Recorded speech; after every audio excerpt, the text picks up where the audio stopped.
questions.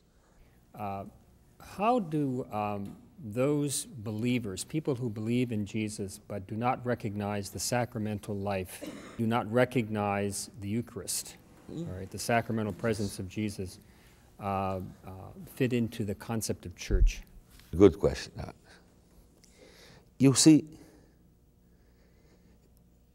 one of the most terrible disasters within the Christian history is this division between those who acknowledge and confess the sacramental presence of Christ in the Eucharist and those who do not. What brings about this horror? Culturally, historically, it is almost understandable in terms of what we have talked about before. The dualism that separates the person from the flesh, from matter.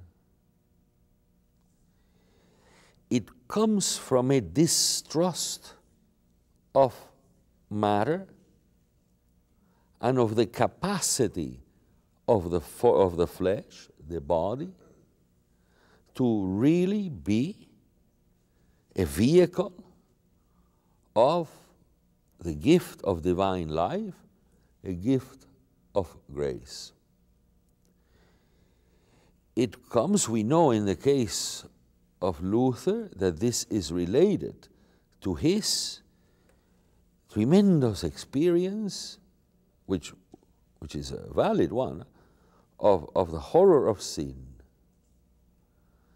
and of, as he saw it, the failure of any created reality, especially the sacraments of the Church, to really convince him that he had been forgiven.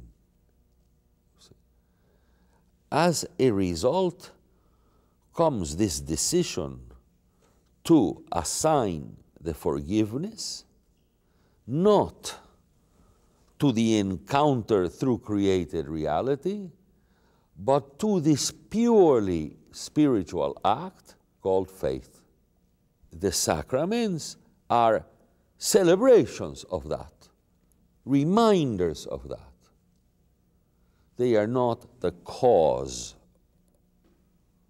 of the redemption and of the saving encounter with Jesus Christ. You see, the break has occurred. And once it occurs, it just spreads, because the culture at that time already is moving in that direction. It's hard to say, what influences what. The dualism that is the hallmark of our existence today. The depersonalization of human life, the instrumentalization, occurs almost around the same time. That is at the heart of the difference, indeed, in ecumenical discussions. This has been dealt with, I think, very, very beautifully, and with great hope, with great hopes, although it takes more than we thought initially, but it is there. Thank God. We must pray for this to be overcome. In the meantime, though, obviously, people who do not hold to the sacramental presence of Christ in the Eucharist or in any of the sacraments like that are not, for that reason, excluded from the life of the Church. After all, most have been baptized.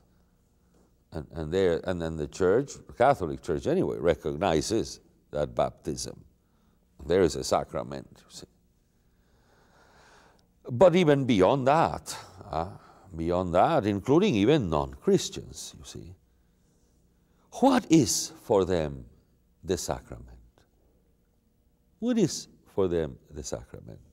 I said to you, Jesus Christ is not met in any other way except sacramentally, through event, a fact, matter, body.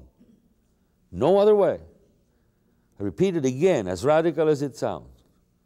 There is no way to encounter Jesus Christ. For that matter, there's no way to encounter anybody that is not physical, that is not through the body, that is not through matter. It is the body itself, human body and human nature, that once assumed by Christ, suddenly is empowered to make him present. This is the whole mystery of our creation in Christ. So that creation, our creation itself, our own material life, is sacramentalized. Pope John Paul II, in discussing this, talks about the sacrament of creation.